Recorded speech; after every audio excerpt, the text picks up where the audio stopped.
Bienvenue sur le forum des lecteurs France Bleu La Montagne Corrèze Télévision. Nous sommes en direct sur le site de corrèztélévision.fr. Ce forum donc accueille Gilles Le Gardinier pour Ça peut pas rater aux éditions Fleuve.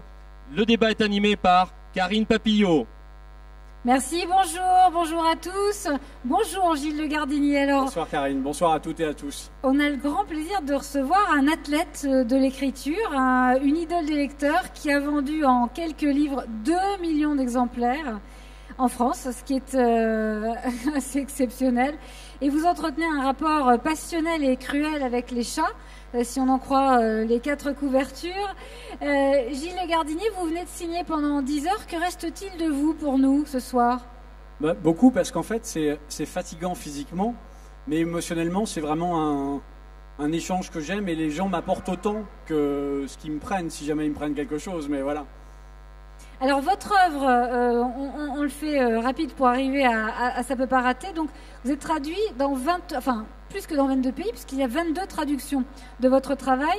Et alors c'est assez dément la relation que vous avez avec vos lecteurs, puisqu'en 10 jours, pour cette publication-là, vous avez reçu 10 000 messages de lecteurs sur votre blog, sur votre site. Ça m'échappe un peu, ouais. D'accord, vous avez 2 romans dans les tuyaux pour le cinéma. Vous faites partie des 3 auteurs les plus populaires de France. On ne citera pas les 2 autres, on a une idée. Je tenais aussi à signaler que vous avez participé au recueil 13 à table qui a été conçu au profit des Restaurants du Cœur. Ça sort jeudi. Ou c'est sorti jeudi ? C'est sorti jeudi, oui. Voilà. Ça démarre très fort. Et tant mieux pour les restos. Et là, vous publiez une édition Noël Noël Collector, donc une série très limitée de Complètement Cramé, le 15 novembre, c'est-à-dire à la fin de la semaine prochaine. Non, je crois qu'il est sorti aussi. Ah oui ? Il est sorti la semaine dernière, je crois. M'a dit le 15. Je me tourne vers mon éditeur, François. Mais fais quelque chose, François. Le plateau est complètement désorienté. Alors, parlons un peu de ça peut pas rater. On saura assez rapidement, il suffit d'aller sur votre stand de toute façon. Mais enfin, moi, j'avais le 15. Alors, Marie vient de se faire larguer. Oui. C'est l'histoire d'une femme qui, alors malheureusement trop banale, qui s'est fait tromper, paillasser et trahir par l'homme en qui elle avait toute confiance. Et donc on la découvre au début du roman, c'est très rapide, c'est vraiment le premier chapitre de quelques pages. On la découvre, elle n'a plus confiance en rien, elle est folle de rage, qui s'explique. Elle n'a plus confiance dans les hommes, ce qui est dommage pour nous, et elle est un poil décidée à se venger, un poil prête à se venger. Alors quand on commence ce livre, on s'inquiète un peu, les premières lignes, on se dit mais oulala, c'est sérieux, que se passe-t-il ? La couverture nous trompe, c'est une comédie dramatique, mais là on est dans le drame. Et puis on se rassure au moment où elle saute à l'eau, on croit qu'elle se suicide, et puis à ce moment-là, un homme saute pour la sauver. En fait, non, pour lui piquer son sac. Et là, on se dit, Karine, tiens... tu vas pas raconter tout le roman, là. Ça va finir mal, hein. Ah, c'est la 5e page, on peut y aller. C'est la surprise. À la fin, le chien, il meurt. Voilà, vous n'avez plus besoin de l'acheter. Je peux vous faire des résumés très condensés de tous mes livres. C'est la 5e page, on a le droit. Oui, d'accord. Non, tu fais comme tu veux. On a le droit. On y va. Bon, puis on a dit qu'on se vous voyait quand même. Ah, on se vous voit. Bah oui, quand même. Chère madame. Bah voilà, bon, quand même. Et alors... Quand même, là c'est l'histoire d'un clochard qui saute pour non pas sauver quelqu'un, mais pour lui piquer son sac. Oui. Vous exagérez. Non. Vous regardez là. Alors, je pense que tout le monde est témoin. Dès qu'il y a de la misère, il y a des gens pour en profiter. Dès qu'il y a une catastrophe, il y a des gens pour en faire un commerce. Quoi qu'il nous arrive, il y a des âmes bien pensantes qui cherchent à en tirer profit. C'est ça la parabole. Donc non, c'est pas, j'exagère pas. C'est la réalité. On le voit tous les jours. Est-ce que vous aviez envie d'écrire une sorte de Bridget Jones rock ? Non, je cherche pas à écrire quelque chose qui existe déjà. Bridget Jones, c'est très bien. Moi, j'essaie de faire mon truc à moi. J'espère qu'on n'a pas que des points communs. Non, c'est pas, le compliment est gentil, mais pour le coup, j'essaie pas de me rapprocher d'autre chose. J'essaie de proposer des histoires sincères, avec un ressenti qui me ressemble. Et après, les gens font ce qu'ils veulent. Je me plains pas de ce qu'ils en font pour le moment. C'est gentil. Alors cette Marie, comment vous l'avez trouvée ? Comment vous avez eu l'idée de cette histoire ? Et comment elle vous est arrivée ? Comment vous l'avez campée, sa gouaille ? Parce que c'est quand même à hurler de rire, les expressions, les situations. Enfin, comment l'idée du livre est venue et comment ce personnage s'est imposé ? Tous mes personnages, particulièrement dans la comédie, sont des gens qui sont à un moment de leur vie où ils prennent quelque chose d'énorme sur la tête et où ils doivent apprendre à le gérer. ça nous arrive tous dans la vie. On prend tous des choses lourdes dans nos destins. Et c'est le moment où on doit prouver qu'on peut soit passer par-dessus l'obstacle, soit s'y arrêter, soit faire marche arrière. C'est pour moi quelque chose qui est un des enjeux de la vie humaine. Et la comédie est un moyen d'aborder ça de façon plus légère, plus dynamique. Et Marie, en fait, ce qui m'intéresse au début, c'est qu'elle ne croit plus en l'amour, elle ne croit plus aux hommes. Et je crois qu'il n'y a pas pire dans une vie que quand on ne croit plus aux autres, parce que c'est le pire isolement qui est. Donc en fait, elle est là où on peut être au pire, et puisqu'elle ne croit plus en rien, elle peut maintenant tout découvrir. Alors il y a dans ce, et promis, je ne dévoile rien, il y a quand même dans ce livre des lettres anonymes. C'est beaucoup comme spoiler, ça.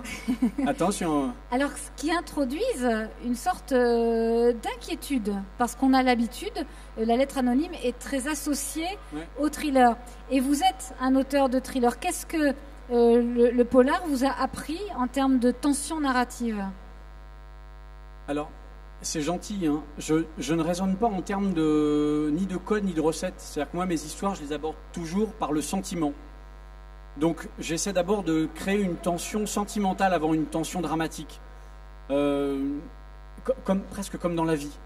Et en fait, je ne m'inspire pas de code d'un genre ou d'un autre. C'est le même bonhomme qui a écrit les thrillers et c'est le même bonhomme qui a écrit les comédies. Le truc commun aux deux, c'est que je déteste ennuyer les gens. Moi-même, je déteste m'ennuyer quand je lis ou quand je regarde un film. Et j'essaye simplement d'aller vite pour ne pas faire perdre leur temps aux gens. Donc je pourrais... mais ça ne s'appuie pas sur des codes, vraiment. C'est vraiment un ressenti quasi instinctif, qui tient peut-être plus au cinéma qu'à la pratique du thriller que je continue à pratiquer. Alors dans ce livre, il y a beaucoup de personnages. Et une chose que l'on retire de ces personnages, c'est qu'aucun vraiment n'est exactement ce qu'on croit qu'il est. Qu'est-ce que... C'est gentil, mais c'est la vie. Dans la vie, c'est ça. On se fait des a priori sur les gens. J'ai appris un truc en voyant les gens arriver, c'est que souvent, on a quasiment de façon animale, quand on voit approcher les gens, on a une espèce de typologie qui se définit d'eux. C'est-à-dire qu'on va avoir moins peur de quelqu'un qui est mignon, on va se méfier de quelqu'un qui est très grand. Enfin, on a des espèces d'a priori physiques. Les lectrices, les lecteurs m'ont appris à balayer tout ça. Parce que je me souviens, il y a eu une rencontre qui m'a frappé, c'est le premier exemple marquant que j'ai eu. Un jour, j'ai vu arriver une très jolie jeune femme devant moi. Elle fait dédicacer les livres et je lui demande ce qu'elle fait comme métier, on en arrive là. Elle conduit des camions, mais des 30 tonnes, ou enfin c'est un truc, c'est pas humain quoi. Elle m'a envoyé par mail, il y a 3 jours, la photo du porte-char qu'elle pilote maintenant. Comment vous voulez croire à ça? Enfin, c'est juste... et il y a des gens qui sont... je vois des gens qui arrivent, qui ont l'air très massifs et qui sont tout en sensibilité. J'aime ça. J'aime cette surprise que réserve la vie, qui nous éloigne des stéréotypes et qui nous éloigne des idées toutes faites. Parce que c'est la porte ouverte à la découverte. C'est le moment de trouver l'autre. Et du coup, j'essaie modestement de cultiver ça dans mes romans.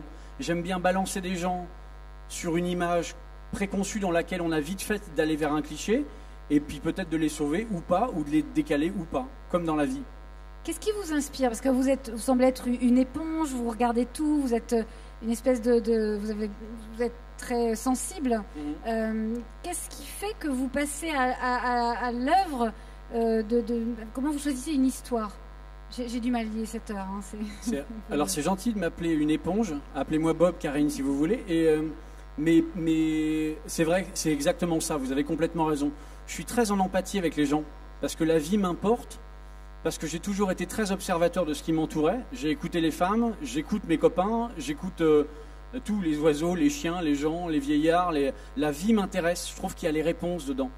Donc j'essaye de rester fidèle à cette écoute. Et en fait, ce qui structure une histoire, c'est qu'est-ce que j'ai pas déjà lu 20 fois? Quel est le sentiment qui est le plus important pour moi, que j'ai envie de partager en le décalant un peu avec des gens qui me font l'honneur de me suivre?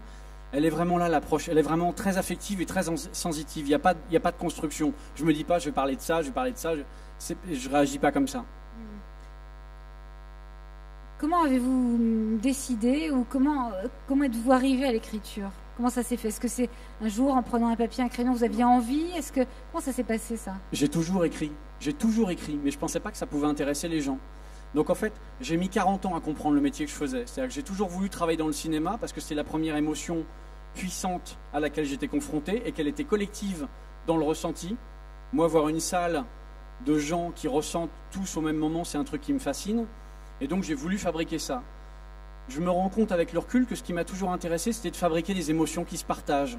Le cinéma est une façon collective de les fabriquer, ce qui est moins effrayant, parce qu'on a eu un rôle à jouer, mais que c'est un des rôles à jouer, et qu'on a les autres, et qu'on vit quelque chose d'extraordinaire derrière les écrans. Mais l'écriture a quelque chose d'infiniment plus intime. Vous êtes dans les sacs à main, vous êtes sur les tables de nuit, vous êtes sur les canapés, vous êtes dans les toilettes, et vous murmurez à l'oreille des gens. C'est pas facile de murmurer à l'oreille des gens dans les toilettes. Pardon. Il fallait que quelqu'un la fasse, celle-là. C'était toi ou moi? Tout le monde y pensait. C'était vous ou moi, pardon.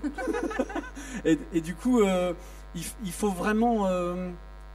Enfin, j'avais envie de ce canal-là où on pouvait vraiment avoir cette intimité. Il y a quelque chose de très... J'ai très peur. J'aime pas quand mes livres sont lus à haute voix. Pour moi, ils sont faits pour être lus par les gens qui les reçoivent. Mais c'est quelque chose de murmurer vraiment. Et du coup, passer à l'écriture, c'est quelque chose... j'ai travaillé sur pas mal de films. On continue. Et j'ai travaillé sur beaucoup de mauvais films. Il n'y a pas beaucoup de bons films par an. Et il y en a beaucoup qui sortent. Et à force de voir les mauvais films se faire, et des mauvaises histoires s'écrire, et être vendues en mentant aux gens, je me suis dit, ma foi, si un crétin de plus tente sa chance, ça ne va pas déséquilibrer l'ordre de l'univers. Donc je vais tenter ma chance. Et le reste, voilà, ça ne m'appartient pas. Alors, comment vous vivez... Vous avez un verre d'eau là, ça y est. C'est gentil, Karine. Comment est-ce que vous, qui êtes tant dans le partage depuis qu'on a commencé cette conversation, c'est vraiment ce qui ressort, c'est cette espèce de besoin de communion avec les autres, de contact, d'échange, de chaleur. Comment vivez-vous le moment de l'écriture qui est long et qui est complètement solitaire? Bah, pas tant que ça, en fait, parce que moi, mon histoire, je la conçois sur une année ou deux avant de l'écrire. Et écrire, c'est vraiment la phase de concrétisation, c'est presque une phase technique. On a 2 enfants, je travaille avec mon épouse. En moyenne, on travaille sur 11 films à la fois. Je ne suis pas solitaire pendant l'écriture. Donc j'ai besoin d'un temps calme. J'écris le matin, grosso modo, entre 3h30 et 7h, pour après être disponible dans la journée. Donc. Le matin. Non, c'est plus la nuit. 3h du matin, pardon, quand même. C'est l'heure où mes éditeurs rentrent du Cardinal. Quelqu'un m'entend? mais honnêtement, c'est... Non, pour moi, c'est le matin. J'ai besoin de me coucher tôt. Je ne suis pas un couche-tard. Après, je ne fais que l'andouille. Vous risquez d'en faire les frais, cher Karine. C'est-à-dire qu'on ne vous voit pas au Cardinal ce soir? Non, jamais. Non, puis je suis là pour rencontrer les lecteurs. Je suis pas là pour voir des gens danser n'importe quoi là-bas. Franchement, on n'est pas sur Terre pour ça, franchement.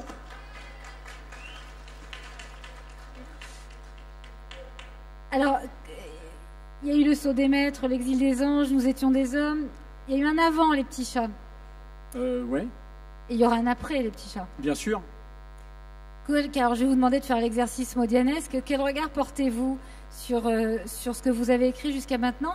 Et qu'est-ce que ça vous apprend, ce parcours littéraire? Qu'est-ce que ça vous apprend de vous-même? J'ai pas la réponse, Karine. C'est pas à moi de dire ce que je fais. J'essaie déjà de savoir qui je suis et de proposer sincèrement à des gens qui pensent ce qu'ils veulent de moi et qui font ce qu'ils veulent de moi. C'est la règle de notre métier. On est soumis à un jugement, on n'est qu'une proposition. Ce genre d'endroit rend modeste. Vous avez des milliers de livres, vous avez des centaines d'auteurs qui sont tous extrêmement prestigieux, qui écrivent des choses magnifiques. Je ne vais pas commencer à me comparer, je vais pleurer, je vais me trouver minable. Donc non, je préfère faire sincèrement. Enfin, comme quand on tombe amoureux, quand vous avancez, alors peut-être devant un homme, peut-être devant une femme, et que vous dites c'est moi qu'elle doit choisir parce que vous pensez que vous êtes le meilleur, c'est déjà un acte même pas d'orgueil, mais c'est d'illusion, d'espoir fou. Ben, j'ai ce même espoir avec l'écriture. Donc en fait, j'ai aucun regard sur ce que je fais. Je ne sais pas. Ce que je suis ne m'intéresse pas, ce que je peux m'intéresse. Alors, revenons-en aux petits chats. Les petits chats, on en a encore combien? C'est fini, c'est le dernier. Ah, c'est vrai? Ouais. Le prochain, il n'y aura plus de chats.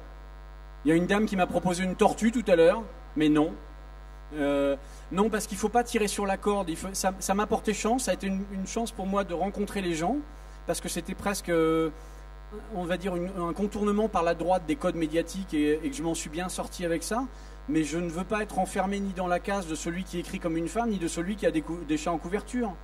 J'espère que les gens me suivront sur mon nom et plus sur les magnifiques félins à qui je dois cette première belle rencontre. Mais par contre, non, j'aime pas tirer sur la corde. Je vais essayer de me renouveler avant que les gens me disent il y en a marre.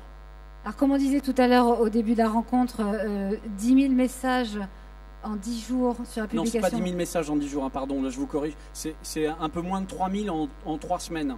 Ça fait 1000 par semaine quand même. Ah oui, quand même. Ouais. Il faudra qu'on parle à France. Mais France, elle m'a dit 10 000. C'est beaucoup. Non, mais c'est France, c'est mon attaché de presse elle-même. Mais en tout cas, vous êtes un réseau social à vous tout seul. Pas tant que ça, parce que j'essaie de répondre au maximum. Maintenant, ça devient difficile de répondre à tout le monde, donc j'essaie de répondre le plus possible. Mais par contre, pour moi, venir sur des salons et être au contact des lectrices et des lecteurs, oui, c'est essentiel, quoi. C'est un peu Vie ma vie d'Amélie Nothomb? Non, je sais pas. Non, j'ai pas de chapeau, puis non, rien. Fallait pas le faire comme ça, je sais. Là, mon attaché de presse va me dire, tu ne fais pas ça en public. Vous parlez de vos lecteurs comme un amoureux parle d'une femme. Alors, vous avez une femme merveilleuse qui est quelque part par là, mais quelle relation? Enfin, on sent que vous avez besoin de cette relation-là avec vos lecteurs. Non, j'en ai pas besoin, j'en ai envie. Je suis bien dans ma vie. J'ai épousé, après d'âpres luttes, la femme que j'aime. J'ai des enfants merveilleux, j'ai une famille, j'ai des potes depuis la maternelle avec qui on rigole beaucoup, tout se passe bien. J'ai pas besoin d'un support affectif extérieur. Je sais qui je suis, je sais pour qui je bosse, je sais où j'avance. Mais alors, il y a des gens qui marchent à la drogue. Moi, la drogue, c'est la rencontre avec les gens. Je sais plus avec qui j'en parlais. Il y a une dame, je crois que j'ai recroisé son visage tout à l'heure. La faculté de vous asseoir avec quelqu'un ou discuter et d'un seul coup d'avoir une intimité quasi totale et de parler des choses qui font vraiment la vie. La mort, les doutes, les angoisses, les espoirs, c'est un privilège extraordinaire. C'est ce privilège-là que je découvre avec ces livres-là. Oui, j'aime ça. Est-ce que ça aide d'être heureux pour écrire une comédie? Non, pas du tout. J'étais heureux avant. J'espère l'être après. Mes livres ne plairont pas forcément toujours. Les gens se lasseront peut-être un jour. Voilà, je suis très conscient des choses. Il y a l'aspect industriel du métier, il y a l'aspect humain. Si aujourd'hui j'écrivais que pour ça... Vous savez, Demain j'arrête, je pensais que ça allait pas trop marcher. J'étais convaincu que ça n'intéresserait personne parce que trop décalé, trop... pas assez dans les codes, pas... Voilà. J'ai eu tort. Je ne regrette pas d'avoir eu tort. Mais pour le coup, j'aurais 50 lecteurs heureux, je serais déjà... enfin, c'est génial, quoi. Le prochain? Il est dans ma tête. Alors, je ne sais pas si j'ai le droit de dire le titre. Je me tourne vers mon éditeur qui est mon... En fait, il est montreur d'ours. Il me sort de mon wagon de ville en ville. Je tape dans des cymbales et après je repars. Et j'ai le droit de dire le titre. Il n'a pas dit le contraire. Alors, le prochain titre s'appellera Quelqu'un pour qui trembler. Et c'est l'histoire, enfin pour moi ce sera, mais peut-être que je dis ça avant chacun de mes bouquins, mais en tous les cas ce sera encore un cran plus haut et dans l'humour et dans l'émotion que ceux que j'ai écrits jusque-là. Alors on vous attend pour quand? Normalement octobre 2015.